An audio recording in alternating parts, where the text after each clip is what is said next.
Hello, everyone. Welcome back to English Easy to Learn.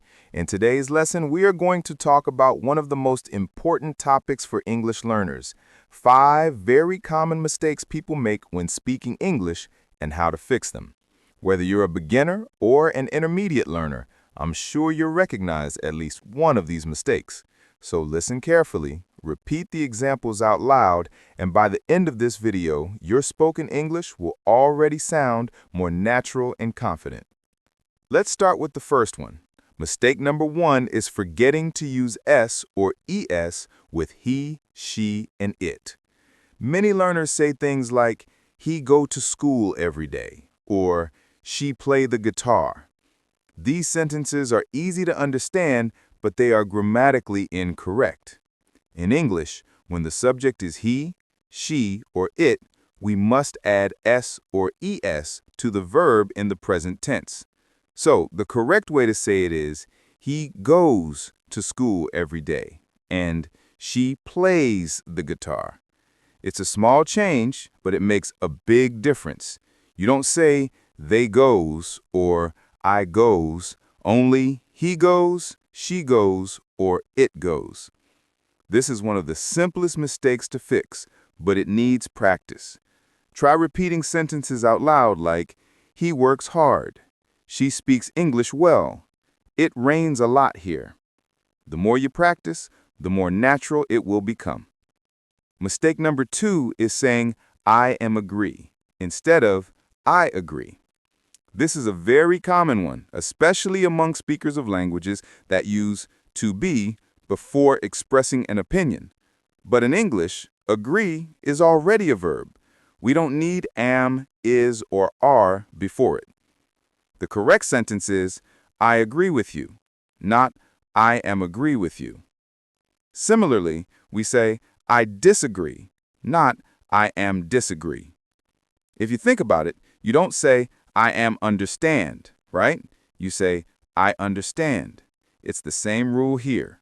So remember, the structure is I agree, you agree, we agree, they agree, he agrees, she agrees.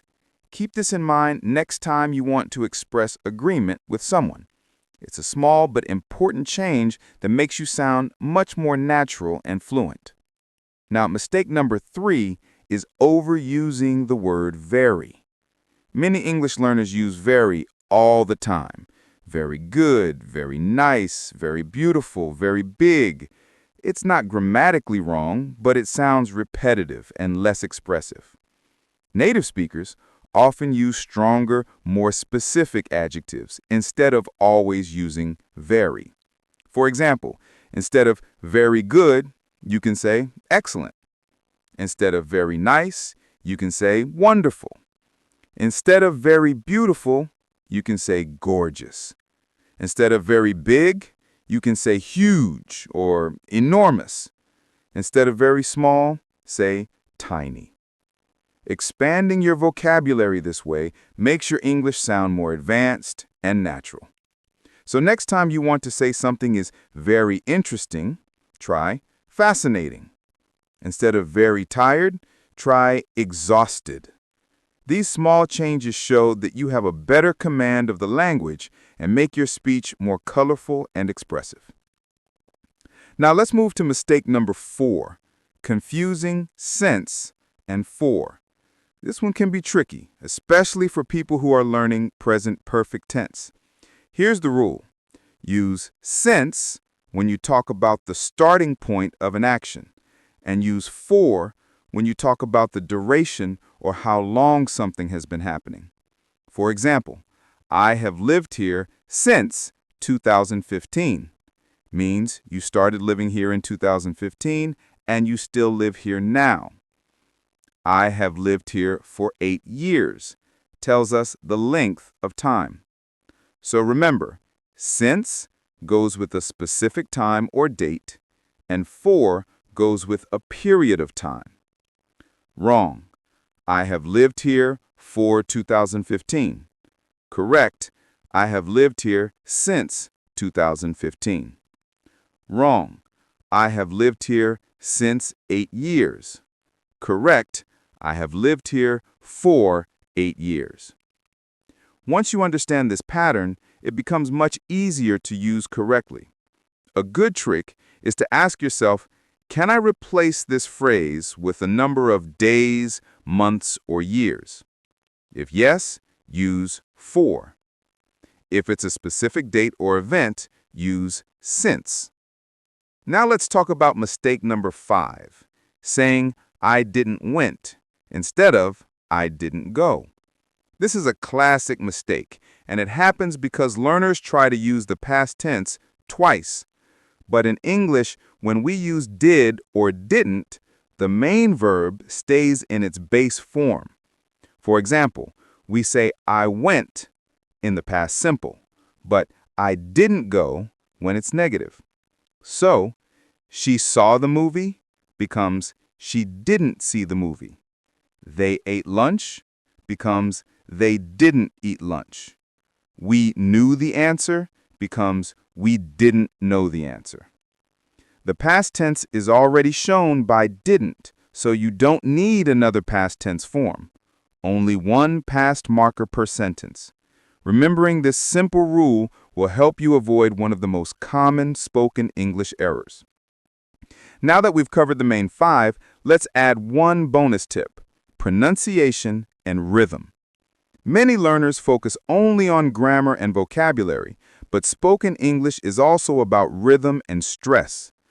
English is a stress-timed language, which means that some words are pronounced clearly and strongly, while others are shorter and weaker. For example, in the sentence, I didn't go to the market yesterday, the main words didn't, go, market, and yesterday are stressed, while to and the are said more softly. If you try to give equal stress to every word, your speech will sound robotic. To sound more natural, listen carefully to native speakers and try to copy their rhythm. Don't just learn words, learn the melody of the language. It will help you sound much more fluent and confident. Let's quickly review everything we learned today. Mistake 1, forgetting to use s or es with he, she, and it.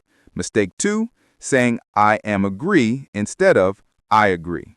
Mistake 3, using very too much instead of using stronger words. Mistake 4, mixing up since and for. Mistake 5, saying I didn't went instead of I didn't go. And our bonus tip, pay attention to pronunciation and rhythm. If you can fix these common errors, your spoken English will immediately sound clearer, more accurate, and more natural. The best way to improve is to notice your own mistakes and correct them gently. Don't be afraid of making mistakes. They are part of the learning process. Every time you correct yourself, you move one step closer to fluency. Try to use the examples from this video in your daily conversations. Record yourself speaking, listen to how you sound, and compare it with how native speakers say the same thing. Over time, you'll notice real improvement. Thank you so much for watching English Easy to Learn. If this lesson helped you, please share it with your friends who are also learning English. Subscribe to the channel for more simple, clear, and practical lessons. I'll be back soon with another topic to help you speak English easily and confidently. Until then, keep practicing, keep learning, and keep speaking English every day. See you in the next video.